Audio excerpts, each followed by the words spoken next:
Hello again, Taurus. Dadhichi here with your monthly forecast. It's March 2014.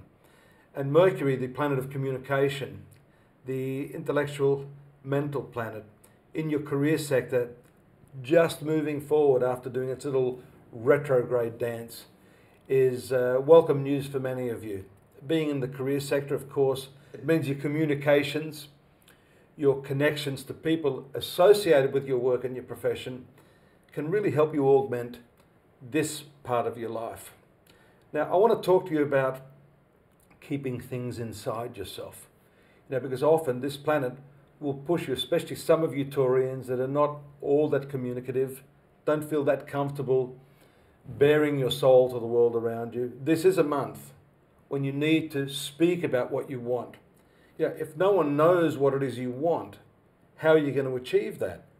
So I think this Mercury for you is an excellent planetary position to assist you in asking for what you want. Ask and ye shall receive. Knock on that door and it will be opened. So this month is all about communicating. Get your resume together. You need to clarify that, update it, improve it. It's competitive out there in the marketplace. So for those of you born under the sign of the bull that are looking to improve your professional prospects, you need to do everything you can to be just that little bit better than your competition.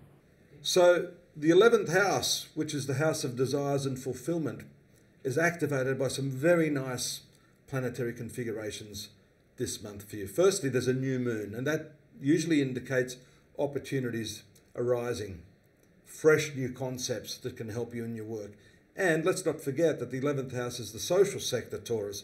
So new friends, new connections, networking yourself can be very, very favorable for you. It's a very lucky month. Around this time, we see the combination of the Sun and Jupiter in what we call the trine aspect, usually brings a wealth of good karma to those that have been patient enough, and usually Taurus are, to see some of the benefits of the hard work that you've put in.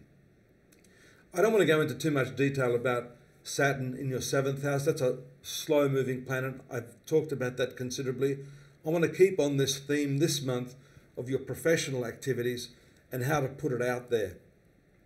Sometimes we find it difficult because we tend to feel that if we talk about our good points, then we're going to be regarded as egomaniacs. I think there are ways to be quietly assertive, to acknowledge and accept your strengths and your talents. And this, I believe, is what this month is about. Now, if you're finding that difficult, I don't think it will be so difficult after the 6th, when your ruling planet Venus moves to the 10th house of career.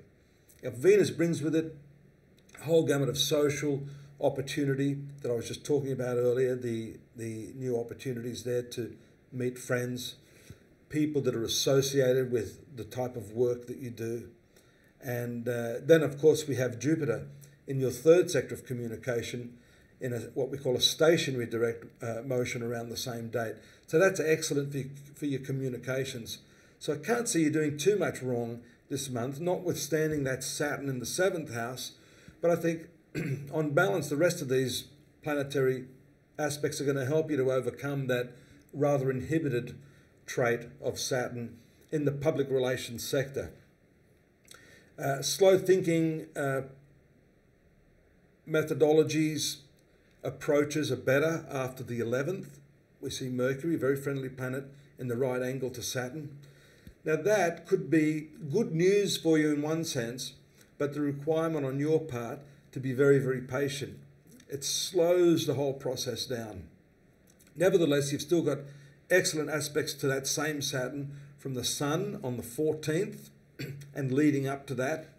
And then the fulfillment of some desires, some very, very good news, I would say, after the 18th, when Mercury moves into the 11th house of fulfillment of one's desires. That can also step up your communications with friends, siblings, important people, and usually to your advantage and benefit. A quieter period after the 21st, with the Sun moving to the low-key 12th sector of your horoscope, that's an opportunity for you to recharge your batteries and to do some of the behind-the-scenes work that's necessary. Often we get so caught up with everything. That desire drives us to what we want, but sometimes it's necessary just to stop just relax and take in the big picture. You know, the forest versus the trees type thing. The same 11th house Mercury aspects to Jupiter and Pluto on the 27th and 28th are very, very intense. It appears to me that you may be a mad person on a mission at that time to get your message across. May well be, but strangely, you're going to meet with the desired response there. This is very, very lucky. If you've got something to advertise, by the way, Taurus, this is a very, very good time to do that. 11th house, 3rd house, this is communication, advertising, good opportunities to make money. 11th house is also profits for those of you running businesses. The other final aspects of the month, which are a little bit mixed, Venus to Mars, very passionate, very warm, very imbibing of your friends and loved ones. And Venus in the right angle to Saturn. Again, that cooling sort of aspect on relationships. Mind you, the Mars in the 6th house could cause you to do something a little abruptly. Sure, we've talked about you wanting to get some new work. Don't do that at the drop of the hat. As I said earlier, step back, take in the full picture, look at the consequences of your action. Even if someone's annoying you, you need to be very, very calm and deliberate in the way you react to them. And all will end well. Look forward to your company next month, as usual. Don't forget to join me at astrology.com.au. We have a full gamut of readings there, monthly, daily, yearly, and a lot of free psychic readings as well for you to look through. And that's at astrology.com.au. Take care now. Bye-bye.